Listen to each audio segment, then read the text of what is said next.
I wanted to touch on something because I want to know, like, why don't black men care to make their women happy? And when I say their women, I don't mean any random female. I don't mean that. I don't mean a female that you clearly see as a jump off or whatever, but the women that they desire to be with, the women that they love, the women that they want to be in a relationship with, the women that they want to marry, have kids with. Why don't they care to make their woman happy? It's really, it's really frustrating because you have men that will bring up sex or will bring up something sexual when they're trying to get to know you, or they have no problem asking for sex. You know what I'm saying? They just blurt out, when I'm gonna get to see you, when I'm gonna get to do this to you. But let a woman ask a man for money. Let a woman ask a man when he gonna take her out to dinner. Let a woman ask him. Let a woman ask him when you gonna take me shopping. You know what I'm saying? Let a woman ask him, oh, can you get my nails and feet done? The first thing he say is she's a gold digger. The first thing he says is like, oh, you always want something, but you had no problem asking for pussy. You know what I'm saying? You know what I'm saying? You have no problem hopping in these girls' DMs asking for sex or saying something nasty or whatever, something that don't even involve, you first treating the woman to dinner or something or taking her out on a date. When you go on these dating sites, the first thing these guys say is, what's up, beautiful? How you doing, beautiful? Good morning. But they don't sit there and say, can I take you out sometime? I would love to take you out. When you gonna let me take you out? They don't say nothing like that. They don't say nothing involving a date. No matter even if the woman is, a whore or she's a hoe, whatever, this, that, and the third.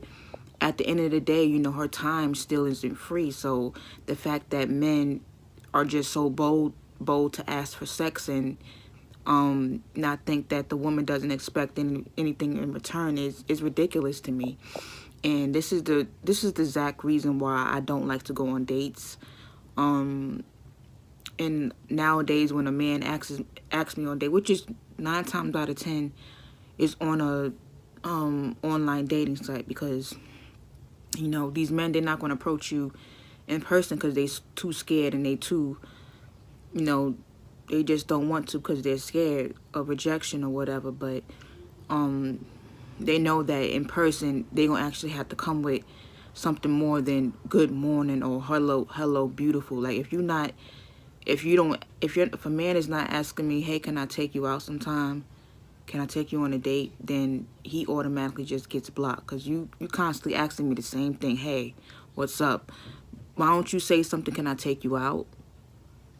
Because I don't need you to waste my time. Like, you know what I'm saying? At the end of the day, my time is not free, and I'm not going to deal with a broke man. And majority of men just, they don't care. They don't care to try to make their woman happy. I see it with other races of men.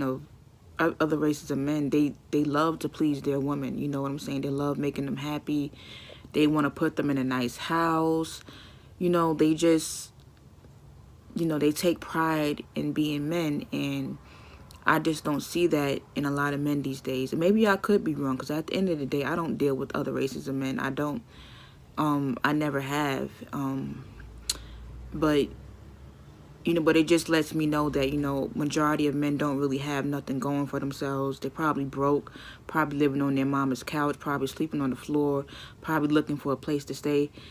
No, they don't have nothing going for themselves. And but even then, you have men that do have money, but they're stingy with it. You know what I'm saying? It's just, you can't win for nothing. But I just want to know that, why are men so bold to ask for sex, but when you ask for money or something, they want to act like they ain't hear what you say. You know what I'm saying? The black man must be aware of the various types of black women available to him. His selection must be based upon his own individual needs. It is entirely possible that some of the traits of the black women in their respective categories overlap. It has been proven that a black man is capable of taking a black woman and making her beautiful, intelligent, and wise. She is not able to create the same effect by herself. She will have one of the three or two of the three, but she cannot achieve beauty, intelligence, and wisdom alone. The black man is her catalyst. Without his spark of life and light, she is without his spark of life and light, she does not bloom. Blooming is quite different from having a good paying job or a high class education. Each of the black women discussed during the next few pages can be taught to bloom.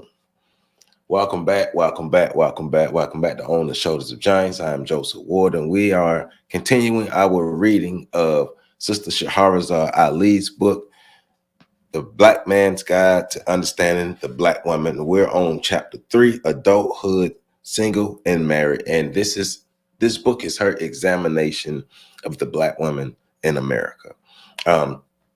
Sorry about last Monday. Tornado came through, messed up everything. I'm talking about 3 tornadoes hit the city. 1 tornado came through the neighborhood, messed up everything. I ain't had no power. I couldn't do nothing. So I couldn't give you the show that I wanted to do, but I appreciate all the love. I appreciate all the patience. And, you know, we're going to always continue to push forward because we don't have setbacks. We just go over speed bumps, you know. So thank you for hanging in there, checking out the clip that I put up last Monday and everything that we have going. Make sure you all hit that like button, please. Let's hit that like button. Let's get as many likes on this video as possible. Matter of fact, let's shoot for 5,000 likes on this video. I know we can do it. So let's shoot for 5,000 likes. And let's run these numbers up so we can get this information out, because this is about healing our community. So you see the video, the clip of the young lady giving her perspective about her experience with black men and her observation of black men versus men of other races from a long distance point of view, because she expressed herself that she has not dated any men of other races. So she is more so speculating what the experience with other men would be like, but she's also overall talking about that men don't live up to, especially black men don't live up to the expectations of the black woman. The black man don't meet the mark. And that is a narrative that needs to be explored. So in the spirit of Shahrazad Ali, this is not a reaction, but an exploration into the mindset of the black woman who has a negative outlook on the black man. And it can also give us a mirror into the mindset of the black man who has a negative outlook about the black woman, right? Now, we know the young lady in the clip does not represent, I don't think she represents a large portion of black women, but I do think she represents a good enough portion of black women who have a voice, and their voice and their narratives are dominating the airwaves.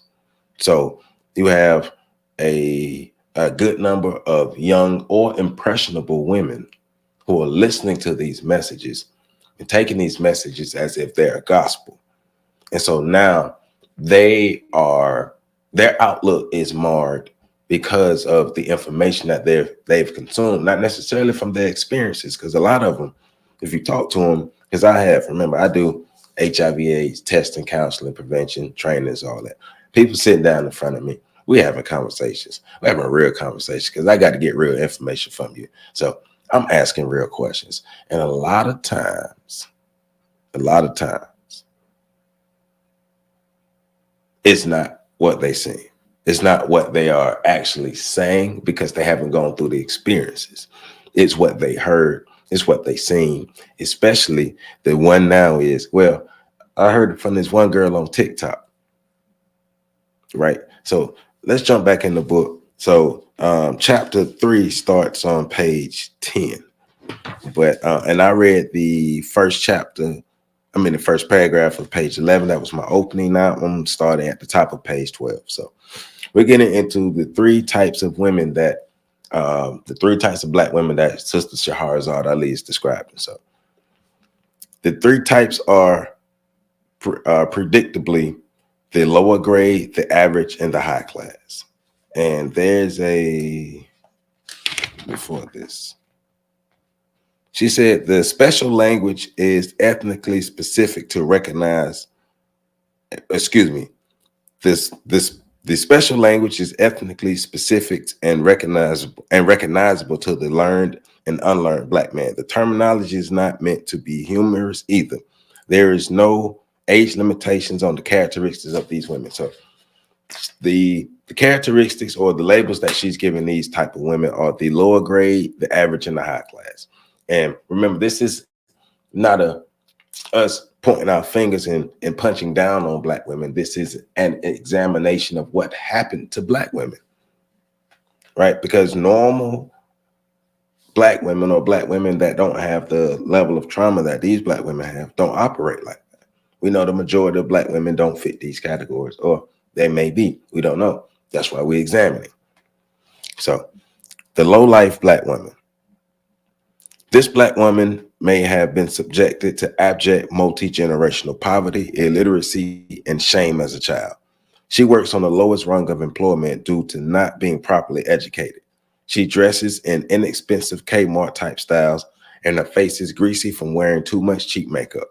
Her hair will also be greasy, perhaps have a few specks of lint, and may be plastered down around her face in an unsuccessful attempt to create curls or the baby hair look.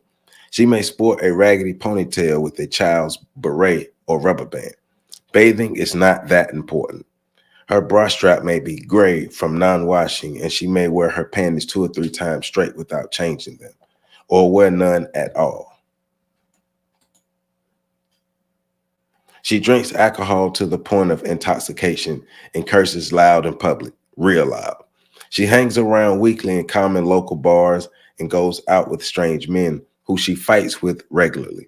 She may have a main black man who she fights with at will. She has battle scars on her face, neck, arms, and hands from warring with the men and women in her neighborhood or nightclubs. She goes along easily with the moral dares and relates aggressively to her neighbors. She does not read the newspaper and uses drugs when they are available. If she does not work, she is on the public dole, welfare. She may dress her child or children in the latest styles and will spend all of her welfare check on clothes and partying. She views each check day as heaven on earth, a short-lived time when she has purchasing power to feed her tepid wishes. She might have a gold tooth or a few teeth missing. Her nails are conceivably chipped or broken. Her posture is that of a toad. She may be overweight and an over-average breather with a protruding pot gut. She comfortably wears run-over shoes. Her heels may be dirty or crusty. She borrows money and food from her neighbors. She uses deodorant occasionally and is overly impressed with the fancy dressed black men in big flashy cars with lots of gold. She is materialistic on a small scale and does not like to stay indoors. Even on cold winter nights, she can be seen roaming the streets or going back and forth from one night joint after the other. She is not ashamed of her condition or predicament and appears to be quite satisfied during her sterile, non-productive days. Her time is made up of gossiping with her neighborhood cronies, looking at television, wish shopping in near malls, yelling at her children, not keeping up with her children, and walking back and forth to the corner store. Nowadays, you can add scrolling social media. She shops above her means, has no plans to change and attempts to use black men available to finagle him out of money, drinks, or car rides. She has no idea what to do with the black man herself, and she does not fantasize about a better life. She is looked upon as shameful in civilized society and is considered a savage. She often hates the black man in the higher social classes and considers them conceited. Her words of thought is very, very small. Her ideas are simplified, and she speaks the language in flat, abbreviated terms full of mispronunciations and wrong tenses. She does not know any better, and does not think she is capable of learning better. She is in a pitiful state of condition, and if she has any dreams at all, they are of a black man rescuing her from her status. She is also inclined to respond to the advances of white men looking for a good time. She may sprinkle herself with cheap perfume profusely. If a black woman on this level is involved with drugs or abuses alcohol, She becomes a dredge of society and a corrupt mother. Men do not matter to her at all on that level unless they can provide her with money or contraband. This group requires no further discussion. Other than that, this black woman must be claimed, cleaned up, and returned to her proper state of existence as a civilized woman. Okay, so she's talking to what would be commonly known as the hood rat, the bird, the project chick. Um, the young lady who grew up, or even a lady who grew up in the country, right? A young lady who grew up in an environment where there was no real leadership, resources were scarce, opportunities were scarce, education was scarce, the outlook was vivid, or the outlook was bleak, rather. Esteem is vacant from the parental structure on down to the children. She has no real examples of what to truly become or what a real woman is. But that, once again, like Shahrazad Ali is saying, it's only over for people who don't want to get better, right? But also, when Black people want to get better, they have to have access to opportunities and resources. But they have to first have that will to get better. But she's explaining a young lady who does not have the will to get better, a young lady at her particular point in time and place in life. She is content with where she is. She thinks her lifestyle is an acceptable lifestyle. So she lives it, muddling through life. But then think about the men who are having sex with her and making babies with her. Think about the men who are spending money on her. And she also explained, hey, she might meet some white men who are willing to spend some money on her, right? So she's basically a woman of the night or of the day or of the dating apps these days, right? So she's using her body to get to where she need to go or to get as much as she can. That $40 holler, right? So this woman is damaged, though. This woman is damaged. This woman is misguided. This woman probably has experienced trauma. This woman has been victimized. But the key is to empower her so she won't go through life operating as a victim, which is a bad place to be. But in order for this woman to meet a man that can breathe life into her, she has to be willing to accept the life that he's breathing into her. She has to clean herself up before she puts herself out to be found. She's not on the same wavelength as a man who is able to be that sun to her moon. The man that is able to water her flower, the man that is able to pour into her. Because trust me, we be wanting to do that. But you have to be able to do it to the right woman, right? And that's what Shahrazad Ali is saying. This is an archetype of a Black woman. As a matter of fact, this Black woman right now, this Black woman that's being explained, is on full display in Black America. This is the model Black woman in the media, not in the Black community, but in the media. But there is spillover because the media is propping up this particular Black woman. There is spillover into the Black community. So you have women who know nothing about these lifestyles, who are now trying to portray and carry themselves and think and talk and walk and behave like the woman on the lower grade Black woman. The lower grade Black woman, the hood rat, the bird, is the one that is propped up and said, this is authentic Black culture. The Sexy Reds, the Suki Hannas, the Glorrillas, the Cardi B's, the Megan Thee Stallions, the Nicki Minaj's, right? Going back to Lil' Kim and Foxy Brown and Trina and all them, right? So this is what we're dealing with. But remember, we're in examination mode. So we always want to know the why. What's the why behind this? Remember, the environment that this young lady grew up in is an environment that is not conducive to producing proper Black people. This environment is conducive to the production of. Think about it. All right, so let's move on. So the second woman is the average Black woman. This black woman is an enigma somewhat. She surfaces as a steady employee, enjoys weddings and birthdays, and may make big preparations for both. She is neat, probably goes to church regularly, fixes her hair nicely, and speaks coherently. She is at least a high school graduate and may have some college or special vocational training. She is not overly ambitious, but is an active participant in life and enjoys many things. She is fairly clean and will celebrate and participate in festivities with zest. She is thoughtful, mannerable, and knows how to meet people. She is proud of her level of sophistication and may party occasionally. Excuse me. Her behavior with the black man is routine in that she experiences a more controlled form of suspicion, doubt, or fear. She may be shy by comparison to the black woman in the first category, but does tend to make her likes and dislikes known. She is not always talkative and can best be found and examined in general office duty jobs. She is a step or two higher than the menial labor and could be referred to as corny. She does not routinely abuse drugs, although she might get high every once in a while. Alcohol is a vice of choice. She is capable of consenting to marriage from a from a perceived security and to impress her friends and family. She remains content to work from 9 to 5 weekly and will see her steady bow on the weekends and remain focused on her own priorities.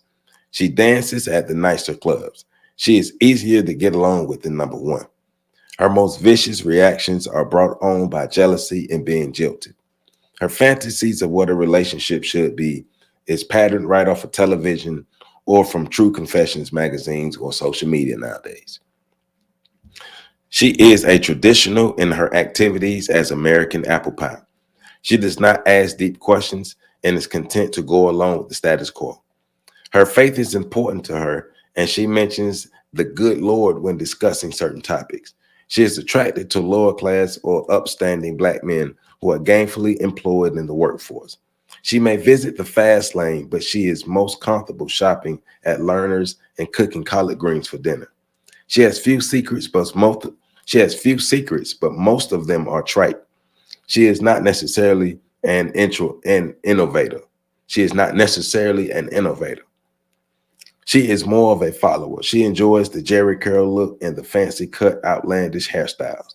She spends of what she has on clothes. She might have a little car, is anxious to meet men, and exaggerates about her capabilities and accomplishments. She tries to be entertaining and clever when she is with her man. She is malleable. So this woman is not as bad as the first one, but she still need to get her stuff together. So this one can pass. She can pass if the man does not know exactly what he's looking for in a woman. If he's not looking for real principles in a woman, this woman can get them. So she is doing better than number one, but her mindset is not that far from number one. Her parents, so let's say she might have had one good one and one bad one versus number one having two bad parents. This would probably have one good one and one bad one. Or had both bad parents, but had sense enough to do something better with her life, right? Or the parental structures may not have been bad, but just not ideal. But she had enough sense to do something better with herself. But she is still missing the core principles that needed to be passed down from one generation to the next. We keep talking about women of the 50s and 60s, how they carried themselves, the ideas they had. Those ideas, those principles, those values were not passed down to the women of today. Clearly they were not.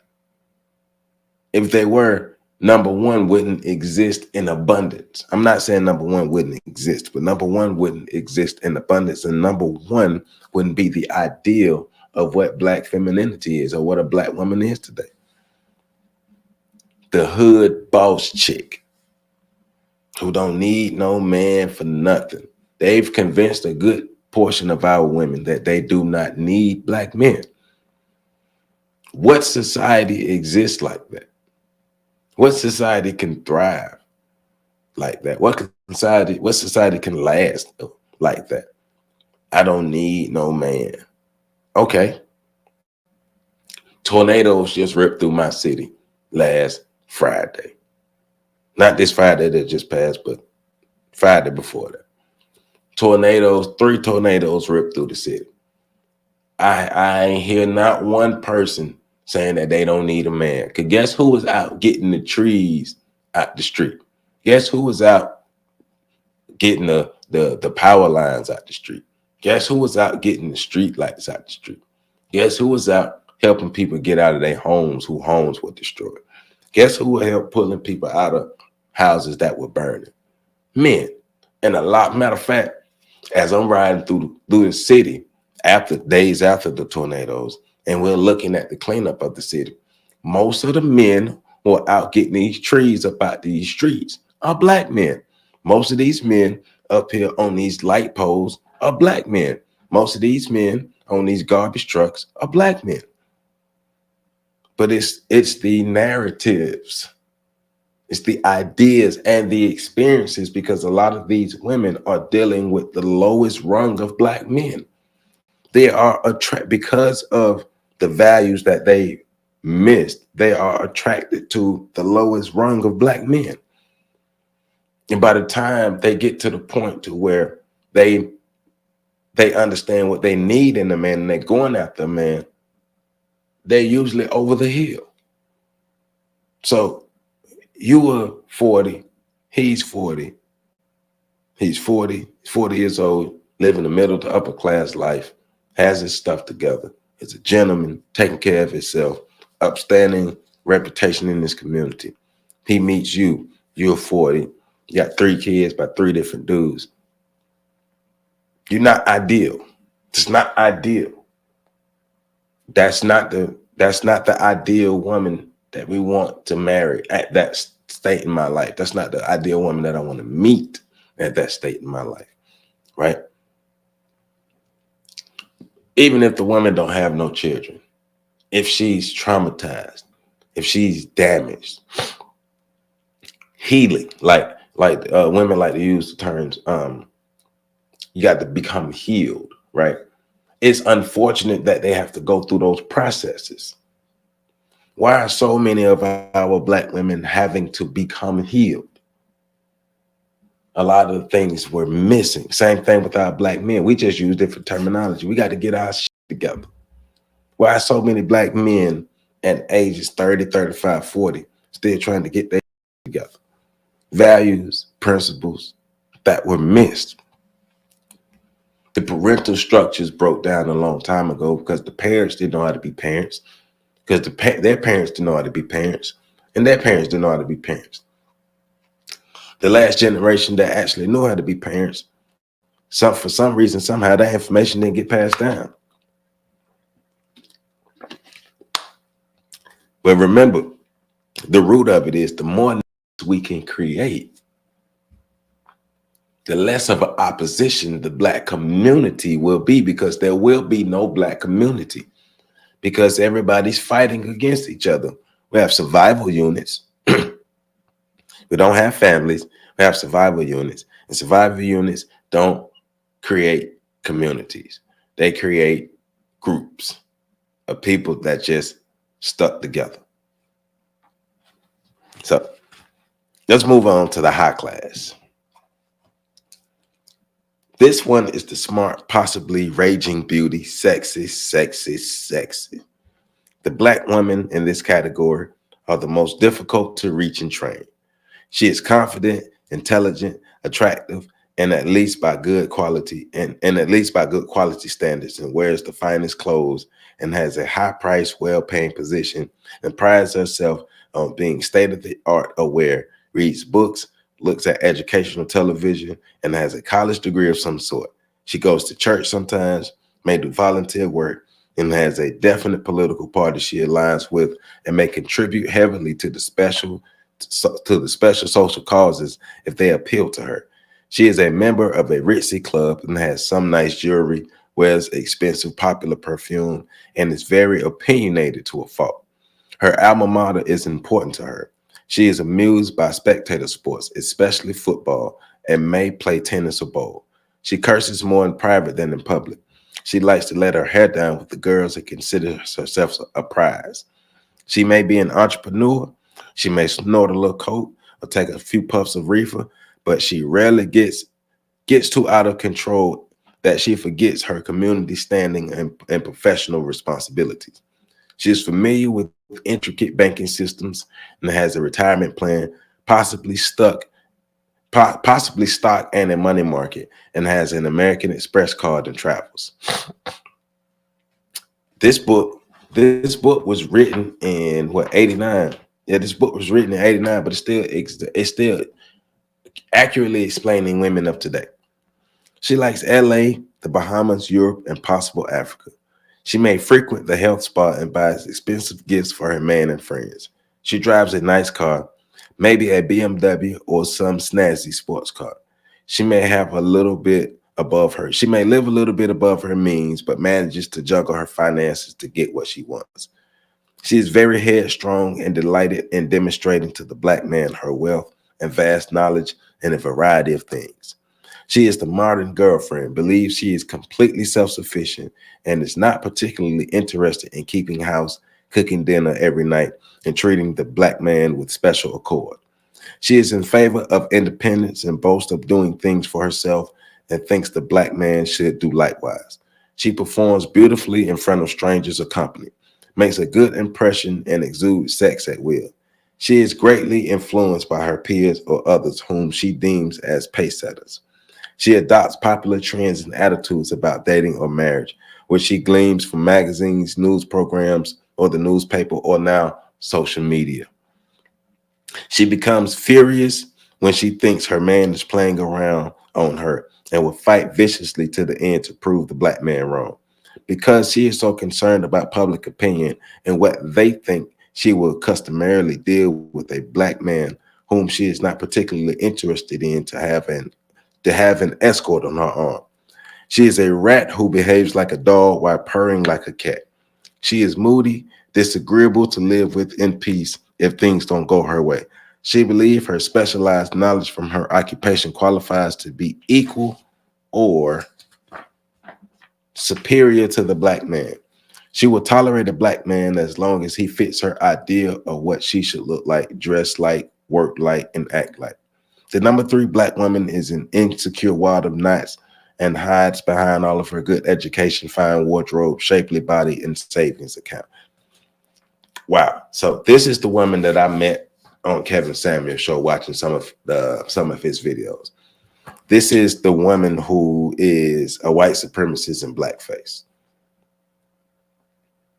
with her behavior, especially with the idea of her being superior to a black man.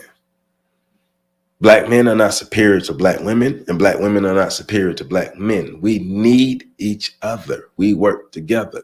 We play different roles on the team. But that doesn't mean you are superior because your role is different. I might play quarterback and you might play running back. Well, guess what? Teams that particularly don't have a reliable running game. But guess what? They don't go far in the playoffs. They don't win. Football teams that cannot run the ball in the NFL, especially when it gets around November, December, January, when it gets cold. If you're talking about making a playoff push and you cannot run the ball, you will not win. You will not advance. But guess what? You need a competent, capable running back. And the quarterback has to trust that when he gives the running back the ball, that the running back can make things happen. But what else? Guess what? The quarterback and the running back have to trust that the offensive line, the tight end, and the wide receivers are going to properly block for the running back. Everybody has different jobs, but everybody's job is important because if the line don't block, the quarterback and the running back gonna have a long day and you're gonna lose. If you can pass block, but you can't run block, you're gonna have a long day and you're going to lose. It's gonna run out sooner or later. It's gonna run out because you can't run the ball. Different roles, different different responsibilities.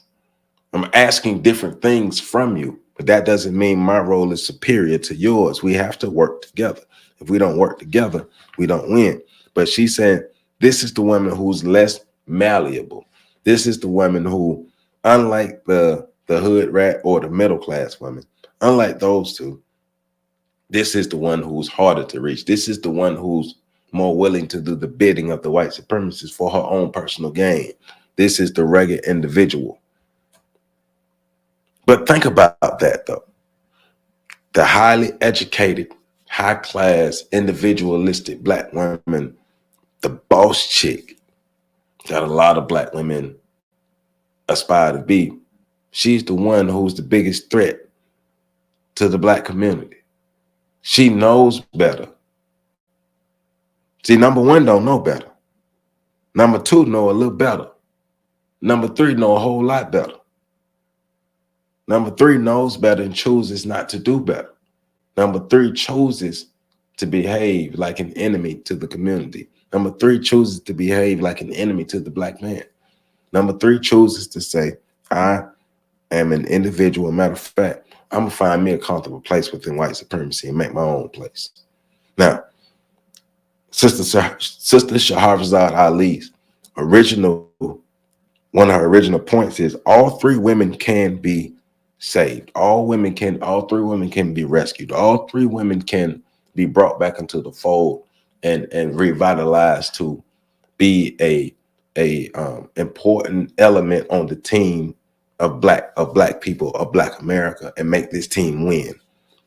All three of these women can be rehabilitated to a point to where a black man, a good black man, a strong, powerful, good black man, a smart black man, the right black man can pour into her and she can bloom and thus be able to pour back into him.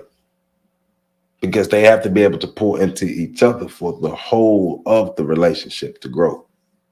We have to be able to pour into each other.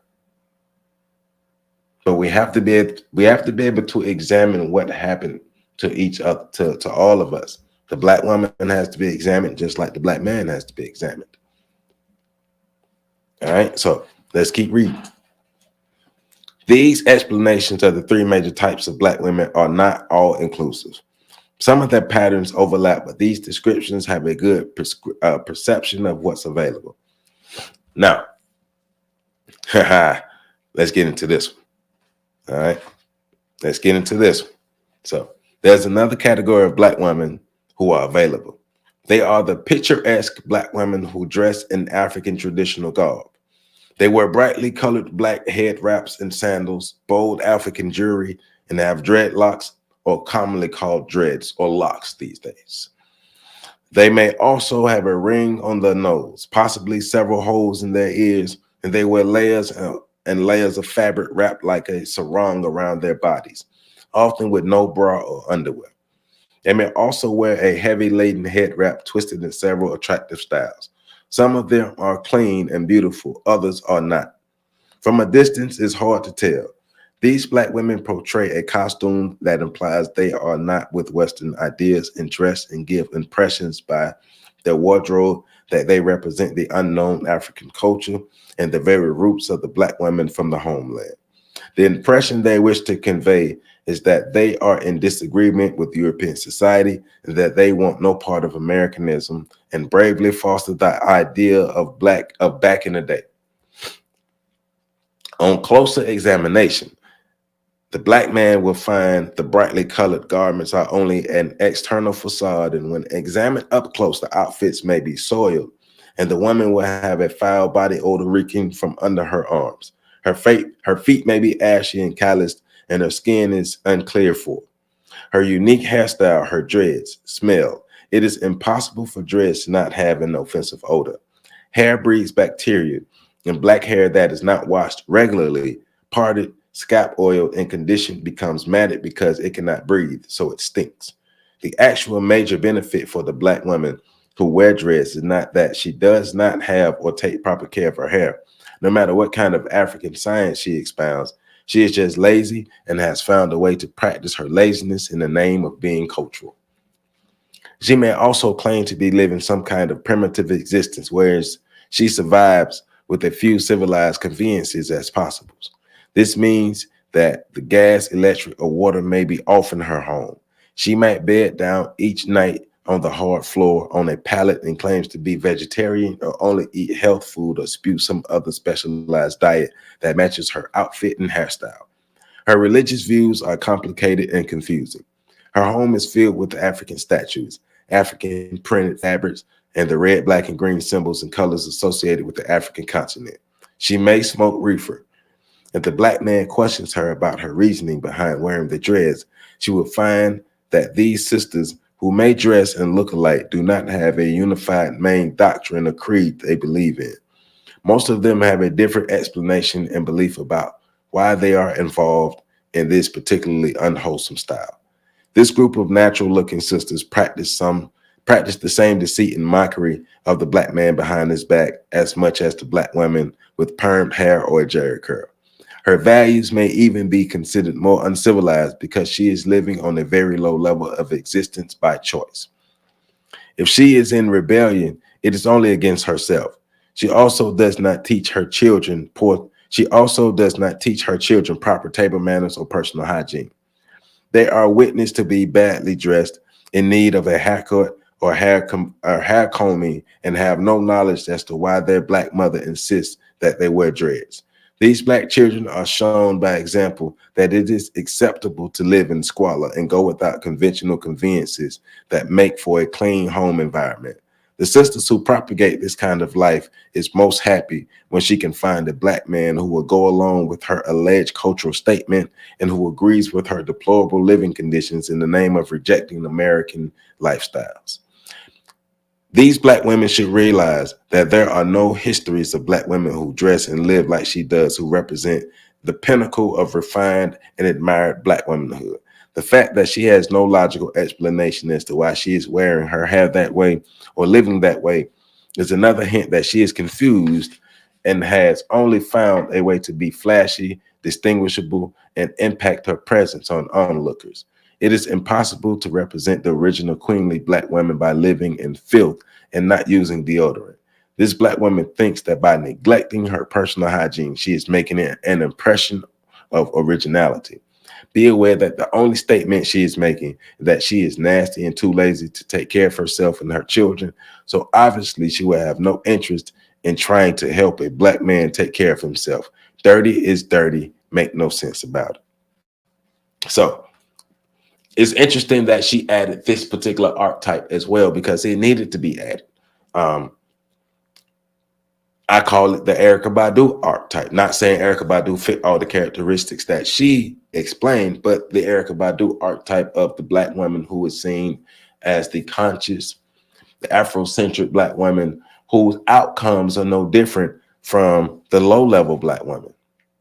At the end of the day, let's not sugarcoat anything. One of the things that Sister Shahrazad Ali is explaining is there's an archetype of black women who have adopted the Afrocentric conscious black woman, black queen motherhood, back to Africa look and lifestyle and mindset. And they live a impoverished life. They're usually women who have multiple baby fathers.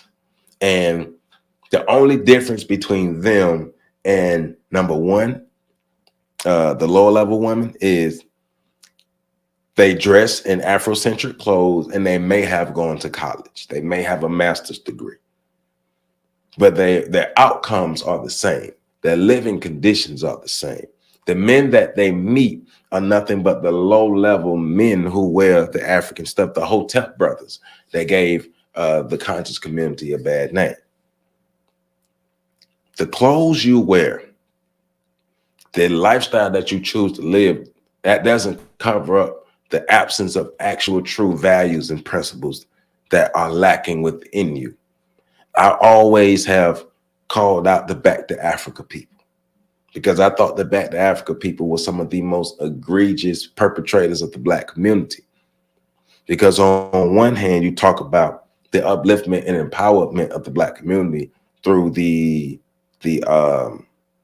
the facade that you put on, through the act that you portray. But on the other end, your actual actions and decisions are yielding outcomes that are no different from people who are living in the projects their whole life, who are choosing not to do better. And we all know these people. We all know more than one of these people. We all know, probably some of us may know a community of these people, right? So, and once again, it is not to point the finger and say you are bad people, but it's to take a true examination of who we're dealing with and why we're dealing with these conditions. Remember, they're made to be destructive, and African garb as well. They have African names, have incense in their house, can wrap their head up, can do the African dances, can do all that too. The other black women who are, the other black women who sport the dreads look have no idea as to why they are wearing them, other than that they get a lot of attention and have just adopted this hairstyle because it is popular and relieves them of going to the hairdresser. Her idea is to appear to be black or natural. This black woman is very much in favor of being different to the point of a fault. She does not know that sometimes being different means one has to look ridiculous or outlandish. There were many levels of lifestyles in Africa too, and the tribes whose women wore dreadlocks represent one of the small lower tribal classes and customs. There are much higher standards of behavior that black women can emulate if they study the black women of over 6,000 years ago. And she's right. I think another setback that we have in our black community, especially the ones who attempt to adopt West African culture and ideas, is they just do that. They adopt West African cultures and ideas. Well, what does that mean? Adopting West African cultures and ideas. West Africa is not like a country. West Africa is a collection of countries, which is a collection of cities, villages, tribes, peoples, cultures.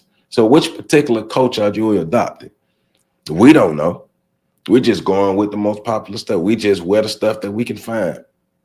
We'll adopt anything. I've had plenty of conversations with people about adopting African cultures, and I ask them which one, and they say, well, I don't know. Most of them don't know, or somebody will say, well, whichever one I have us. Well, what does that mean? Well, what's wrong with Black American culture? Why are we constantly running from Black American culture to try to adopt the culture of a people that we have no knowledge of just to feel blacker, because being Black American ain't black enough, I guess. But we got to stop lying to ourselves. When we stop lying to ourselves, we'll be a lot better. We'll be a lot better. So let me read this. There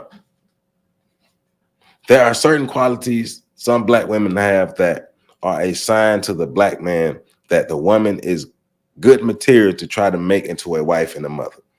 All Black women are certainly capable of having the basic nature to become a good woman to the Black man. But he must delve into her personality and perform several in-depth interviews or marital interviews if she is considered for her companionship, a live-in or marital relationship.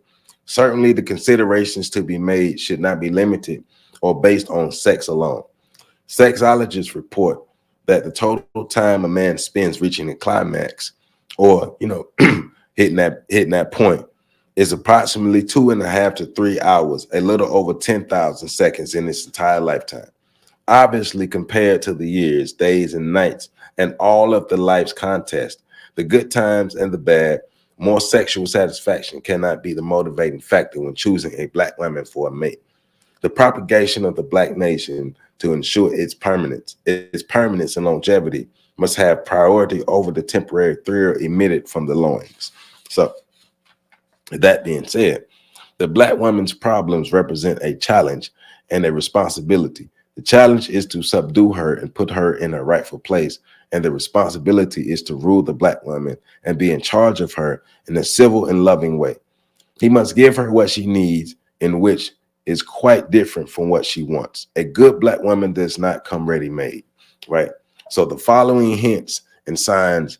The following are hints and signs that a black woman will possibly make a good wife to a black man. So these are attributes that she is saying, if women have these attributes, it's a good possibility she may be good for a black man.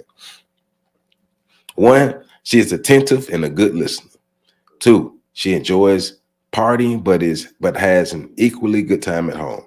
3, she will have a strong spiritual commitment that helps her distinguish between right and wrong. 4, she will be partially modest in her style of dress. 5, she will like babies and children and include them in her life. 6, she enjoys cooking and preparing special meals or treats for the black man. 7, she will respect her parents, his parents, and other older people. 8, she has good personal hygiene. 9, she does not wear a ton of makeup. 10, she's proud of her man and claims him no matter who is present. 11, she keeps her house at least halfway clean. 12, she is not a flagrant spender and almost manages her money. 13, she is trustful and freely expresses her sexuality and desires when in private with her man. 14, she shares voluntarily and offers to help when she can. 15, she does not hold grudges too long and will apologize when wrong. 16, she will go out of her way to do special things for the black man. 17, she will speak good of him when he is not around. 18, she will defend him against verbal attacks from others. 19, she does not show out or curse loudly in public. 20, she smiles when she sees him. 21, she controls her anger and does not go wild when angry. 22, she will take instructions on some things without being combative. And 23, she is respectful. She is respectful of black men in general. I think that's a good list. I think that's a mighty fine list of attributes that a woman would have if she would be considered for a wife, right? Because that's what we should be looking forward to, is building communities, finding wives. But women have to be wives and be readily available and put themselves in position to be found. But you have to become a wife first. So since the full indoctrination of the women's rights movement, some black women some black women have commenced to refusing to give up their maiden names to accept their husband's name after marriage. They adopt titles like Martha Jean Williams Smith or MJ Williams Smith. They are referred to Miss Williams Smith. This is not their own idea. This is another statement to demonstrate to the black husband that by refusing to give up her family name and accept his as a tribal leader, they are exerting their individuality. This is considered modern and gauche. It is also a public reminder that the black man, it is also a public reminder to the black man that he does not own her. This system is especially popular among the so-called professional or corporate women. They believe they must maintain a separate identity in order to get credit for what they do. And that takes me back to the conversation that Ice Cube was having on the BET show with Vivica Fox and Selena, the Selena lady, and the four women that was on there when Ice Cube was talking about his contract with Black America. And they asked him, why don't he have a specific contract for black women, as if black women were separate from black men? The identity politics, the rugged individualism gets us nowhere. Individual power comes from group power. Dr. Amos Wilson told us that. Individual power comes from group power. The black woman cannot survive by herself, just like the black man cannot survive by himself. We need each other. And so she's also going on to say, the reasons why American marriage between black men and black women failed is threefold. And these are her three reasonings to why marriage in the black community is failing. One is hypocrisy. Neither the black man or the black woman are able to live up to the European rules and expectations of marriage. Since neither party is able to successfully obey the rules, yet spend their lives pretending to, the union is doomed by hypocrisy. Both pretend to do what they know full well is against their nature. Two, dishonesty. The black man, because of the uncompromising rules of monogamy, is forced to lie to his wife because if he tells her the truth, it will put his home in hell and jeopardize his peace. His dishonesty is rooted in his not wanting to admit publicly that he cannot and will not play the marital agreement by the current rules. 3, disenchantment. The black woman mainly suffers from disappointment and dissatisfaction with her unrealistic dreams of marriage she shattered. She has been taught to expect the impossible, and when it does not materialize, she becomes despondent, and her disenchantment colors every aspect of her marriage. It is not torn out the way she imagined or the way she was told it would be. And she does not have a plan B, so she becomes hostile, right? Illusions of inclusion, illusions of being a part of the white man's world, illusion of living the white man's life. The American dream is a black man's nightmare. We have to create our own dreams, our own ideas, and our own realities for ourselves, because trying to live like, remember when when predominantly we had our own ideas before the 60s? We got to get back to that. We got to get back to that unity, that union that we had, where we understood that we needed each other. If we're on the football team, I cannot score a touchdown without the black woman doing her part. Somebody got to catch the touchdown. Unfortunately, sometimes the older black woman will give negative advice to her granddaughters about how to treat their man. The advice to them is to live their own life, don't get tied down to no man, keep something for themselves, and go when he goes. They might even explain to other young women about how they were such a good wife for 30 or 40, 50 years and didn't get anything for it. This is not exactly playing to what the older black woman expects for being a good black woman. There's no other reward except the satisfaction of knowing she performed a job well done for a deserving black man and for herself. Let me give a little more context to that. Often the disappointed old black woman can be found in the community warning the young girls, don't let no man make no fool out of you, or all men want to do is use you, or they only want one thing. She may report to the other older women in the neighborhood that she is doing better than ever since she got rid of the man that she used to have. She might further tell them, I don't ever get anything out of it anyway. She is a sad sight. Black female elders wrought with turmoil and regret, relating lifetime memories about her unfulfilled tenure. She will brag on how she has always been headstrong and determined to do as she pleased. She did, and now she is alone. Sorry that her life has passed, and wishing she had another chance to do it all over again. The ones of them who are married and have been basically happy for many years and who still enjoy the youthful benefits of sex will be glowing and satisfied. If she has been having a man on a regular basis, her body will be more enticing than that of a black woman who brags about how she got rid of her man years ago. She will dress better, take care of her hygiene better, and be pleased with herself and her life. She has pride and is respected for intelligent knowledge and advice to the young. So, damaged women, damaged black women, women who've gone through experiences, or women who've been conditioned to be the enemy of the black man, knowingly or unknowingly. Older black women who are jaded, pass down that jaded information. I mean, it happens on the men's side too. We know older black men who are jaded tell younger black men about all the things that are going to go wrong with black women.